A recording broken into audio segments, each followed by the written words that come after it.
Ibrahim Traoré, le Messie. L'AES va changer l'histoire de l'Afrique, va changer l'histoire du monde. Très cher ami, masse de partage, Aya partagé. Ils sont en paix nulle part au Burkina Faso, les amis. Les terreaux sont... C'est-à-dire que...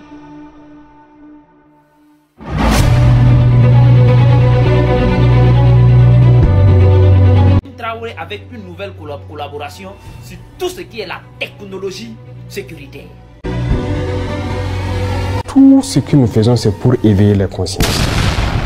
Tant que les terreaux ne lâchent pas l'affaire, il y aura toujours à dire. Dans cette vidéo, nous irons encore plus loin. Il y a certains pays qui font semblant de rentrer dans l'AES. Pourtant, ce sont des éternels financeurs des terroristes. En bref, ils sont en train de jouer à double jeu. Ces pays savent très bien que l'AES est là pour le développement de l'Afrique. D'autres ont bel et bien envie de rentrer dans l'AES. Mais du fait que leur gouverneur, je m'explique, les gens que vous voyez qui sont des gouverneurs, ceux que vous voyez qui sont en train de gouverner le pays ne sont pas les vrais gouverneurs du pays. Et tenez-vous très bien, il sera difficile pour vous de savoir vraiment ceux qui gouvernent vraiment les pays. Puisque ceux qu'on vous présente qui sont des vrais gouverneurs ne sont pas en réalité de gouverneurs. Les vrais gouverneurs de chaque pays sont dans l'obscurité et travaillent dans le silence. C'est pourquoi vous allez voir un président de la République prendre une décision qui va strictement vous choquer. Vous allez vous dire de tel président que nous connaissons, comment il peut prendre une décision pareille. La raison pour laquelle vous devez absolument retenir que ceux qui gouvernent ne sont pas réellement les vrais gouverneurs. Ce ne sont pas ceux qui détiennent le pouvoir du pays. Ceux qui détiennent vraiment le pouvoir du pays sont dans l'obscurité. Et ceux qu'on vous présente sont rien que des marionnettes qui est obligé d'exécuter les ordres de son maître. Et c'est exactement la raison pour laquelle d'autres gouverneurs africains prennent des décisions qui parfois vous semblent très étonnantes. Le capitaine, mon jeune frère, vous bénéficiez encore aujourd'hui de ce qu'on appelle l'avantage, le bénéfice du doute. Prenez cette critique comme une critique d'un aîné qui est non seulement admiratif et reconnaissant de vos sacrifices, vous et vos camarades, mais qui vraiment n'aimerait pas que vous échouiez comme Damiba. Si vous échouez comme Damiba, ce sera trop triste. Ce sera du temps, du sang, de la sueur, des larmes perdues pour le peuple burkinabé. Donc écoutez, nous qui observons, nous qui avons peut-être le recul que vous n'avez pas puisque vous êtes dans l'action. Écoutez, mon premier conseil c'est, capitaine Ibrahim Traoré, s'il vous plaît, collez au peuple burkinabé. Prenez le temps de consulter amplement le peuple burkinabé et ne parlez qu'après avoir recueilli ses aspirations profondes. Soyez, comme on dirait dans ma langue maternelle, le Bassa du Cameroun, le Mpodol du Burkina Faso. Soyez le porte-parole des aspirations les plus justes, les plus vraies de votre peuple. Pour cela, discutez avec le peuple. S'il vous plaît, prenez le temps d'adhérer, de coller. Prenez le temps d'être collé, cimenté, comme dirait Sidiki Diabaté, avec le peuple burkinabé. Moi, j'aimerais voir le peuple burkinabé vous aimer. J'aimerais vous voir aimer le peuple burkinabé.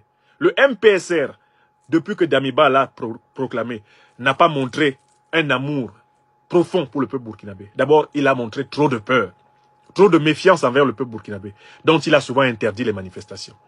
Ne recommencez pas sur ce chemin. Allez aux côtés de votre peuple.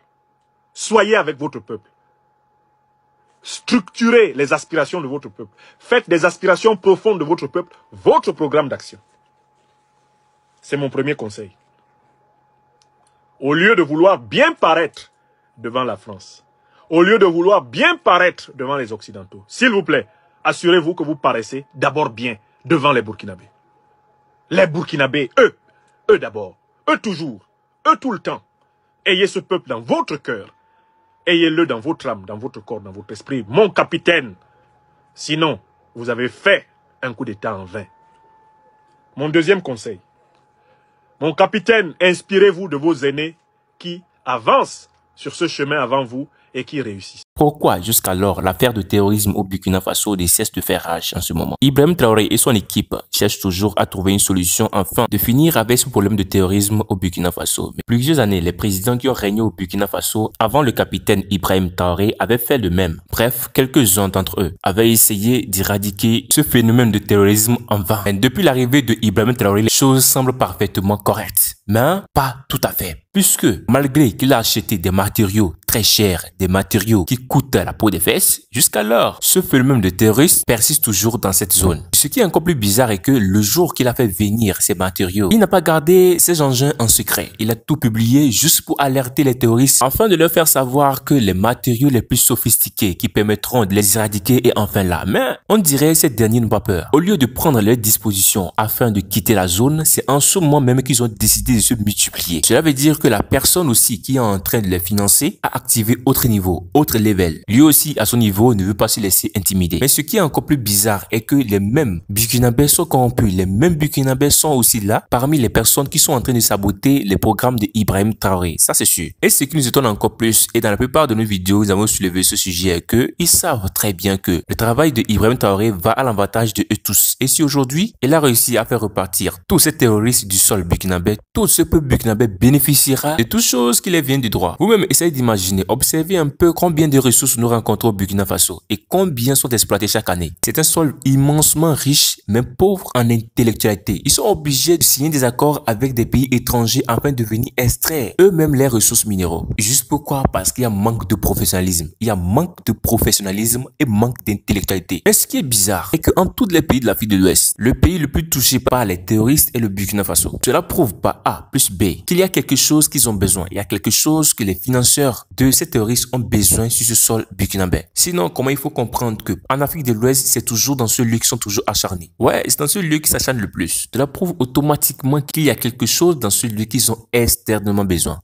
Que le capitaine Ibrahim Traoré ne veut pas laisser faire. Bref, à cause de tous ces problèmes qui se multiplient de jour en jour, il y a désormais l'AES qui se rivalise avec la CEDEAO. Chaque pays de l'Afrique est libre de faire son choix. Soit il rentre dans l'AES qui vient de créer tout récemment, ou soit il reste toujours dans la CEDEAO. Et vous le savez très bien, les décisions qui sont prises à la CEDEAO ne sont pas des décisions venant des Africains eux-mêmes, ni venant du peuple africain, y compris les gouverneurs eux-mêmes. La plupart des décisions venant de ce cercle proviennent toujours des pays totalement étrangers, par exemple la France. La plupart des décisions prises par au Togo, au Bénin et tous les pays qui vont avec viennent des décisions comme source la France. Et c'est dommage que ces gouverneurs deviennent des marionnettes. Et si ça arrive que certaines de leurs décisions vous étonnent, ne soyez pas surtout étonnés désormais. Vous savez désormais d'où vient le problème. Penchons-nous du côté du Togo. Tout récemment, nous avons entendu des incendies de gauche à droite. Marché d'Aguassié, la semaine passée, le marché de Kégué. Et 2 jours plus tard, quelques bateaux ont été brûlés au port. Et c'est dommage de voir ces catastrophes. Finalement, c'est le peuple qui paie les pots cassés. Regardez juste ces femmes. Difficilement, ils arrivent à aller au marché et vendre. Si des personnes se permettent de mettre du feu dans les marchandises de ces dames. Voyez-vous comment la politique devient de plus en plus incontrôlable? Les gens ont plusieurs stratégies de créer des problèmes autour d'un gouvernement. Bien sûr que c'est le peuple qui a choisi. C'est le peuple qui a décidé de voter afin de choisir un président. C'est aussi ce même peuple qui subit en fin de compte les pots cassés. Quand un problème arrive, ceux qui sont comme les députés, les ministres, ils ont des moyens pour s'en sortir. Regardez juste les problèmes du peuple. C'est un peuple qui difficilement à manger, un peuple qui difficilement a de l'emploi. Les femmes se démerdent pour aller vendre des trucs au marché afin de subvenir aux problèmes de leur famille. Il y a encore autre problème qui vient s'ajouter à eux. Les choses qu'ils vont pouvoir vendre et au moins mettre quelque chose sur la dent sont brûlées. Vous-même imaginez ne serait-ce qu'un instant la douleur que ces dames ressentent en ce moment. La douleur qu'ils ressentent en ce moment. Cela prouve à quel point la politique a autre figure et la politique ne peut jamais être comprise. Si vous essayez de comprendre réellement ce qui c'est que la politique, je vous assure que vous vous trompez. Ça a plusieurs figures. Parfois, quand vous croyez que vous voulez la connaître, elle change de face. Ils sont en paix nulle part au Burkina Faso, les amis. Les terreaux sont... C'est-à-dire que ils croyaient à un moment donné, quand il y avait cette simulacre de démocratie au Burkina Faso avec Roch Marc Kabore, ancien agent de Blaise Compaoré, manipulé par l'Occident et tout, et pensaient que c'est cette époque-là où ils pouvaient créer du désordre pour permettre à l'impérialisme de piller le sous-sol de Burkina Faso. Et bam, bam, Damiba arrive et on constate que non, c'est pas un gars sérieux. Pap, on l'enlève paisiblement. Et là s'installe qui? Le jeune Ibrahim Traoré. Dans Ibrahim Traoré, les amis, je vais vous dire le nombre de personnes que je retrouve dans Ibrahim Traoré. Il est seul comme ça, là, vous pensez qu'il est seul? Non. Il y a ses ancêtres dans lui. Je vais vous citer des gens qui sont dans Ibrahim Traoré. Je commence. Il y a Patrice Lumumba dans Ibrahim Traoré. Donc, comme il marche là, il y a Patrice Lumumba dans lui. Ce n'est pas fini. Il y a Thomas Isidore Noël Sankara dans Ibrahim Traoré. Donc, Thomas Sankara est dans lui. Donc, il porte beaucoup de personnes. Hein. Il porte beaucoup de personnes. Il porte en lui Sékou Touré. Sékou Touré est dans lui.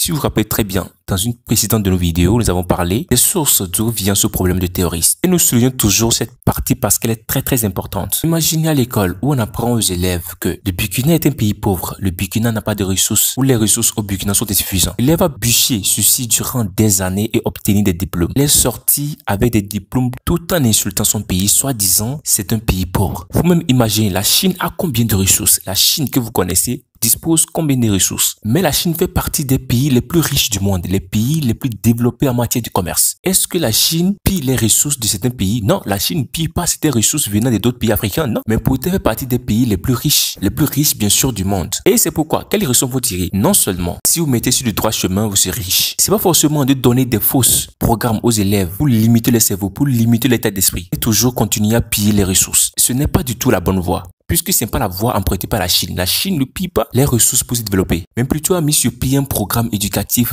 très strict et très sophistiqué. C'est ce qui fait développer les jeunes Chinois. C'est ce qui fait qu'aujourd'hui, vous allez voir, les Chinois sont capables de créer, de développer une entreprise. À l'âge déjà de 20 ans, ils font déjà des trucs incroyables. Mais pourtant, combien de ressources ils disposent? Combien de ressources dispose la Chine comparé à certains pays de l'Afrique? Mais pourtant, les pays africains qui disposent de plein de ressources font partie des pays les plus pauvres du monde. Comment on peut expliquer qu'un pays qui a déjà des ressources, qui héberge, il y a des trucs que la Chine lui-même n'a pas? La Chine est obligée de quitter là où elle est pour venir payer des trucs, les transformer, les revendre à un prix très cher à celui qui est encore pauvre. S'il doit avoir du professionnalisme, s'il doit avoir des gens professionnels pour transformer les ressources de certains pays africains, il faut que les programmes éducatifs dans les écoles soient changés, soient totalement modifiés. Parce que ça ne sert absolument à rien à un élève d'apprendre les différentes parties d'un criquet, les différentes parties du mouche. Cela ne sert strictement à rien aux élèves. Ou finalement apprendre les montagnes ou les collines de la France. Pourtant, d'autres professeurs ont appris toutes les différentes parties, je peux dire toutes les différentes parties si possible, tous les coins, tous les recoins de la France, mais pourtant n'ont jamais mis pied en France. Ils connaissent toutes les saisons, toutes les collines, toutes les montagnes. Ils ont tout bûché durant leur parcours. La plupart d'entre eux sont décidés sans jamais mettre pied en France. La France qu'ils ont tant bûché. Ce temps pourrait servir à créer quelque chose de grand, à les apprendre quelque chose de mieux, quelque chose qui peut développer la génération future. C'est pourquoi nous inclinons toujours sur ce côté d'éducation à l'école, puisque les programmes qu'on les fait comprendre, les programmes qu'on les apprenne, les programmes qu'on les force à bûcher sont déjà des programmes colonisés. Parce que c'est là même que se trouve la colonisation. C'est là, dans ce lieu même que se trouve la colonisation. Une fois qu'on limite le cerveau, comment ils peuvent développer? Comment est-ce qu'après le diplôme peut créer quelque chose de grand? Il peut construire, voir se reconstruire, développer des trucs extraordinaires, comme le font les petits Chinois. Allez dans les écoles chinois, vous allez voir les petits enfants, même au CI, les enfants qui sont même pas en classe de sup1 savent déjà au moins faire quelque chose, transformer quelque chose, prendre ceci plus ceci, peut donner ceci, ils le savent déjà. Et c'est pourquoi vous allez voir difficilement ces gens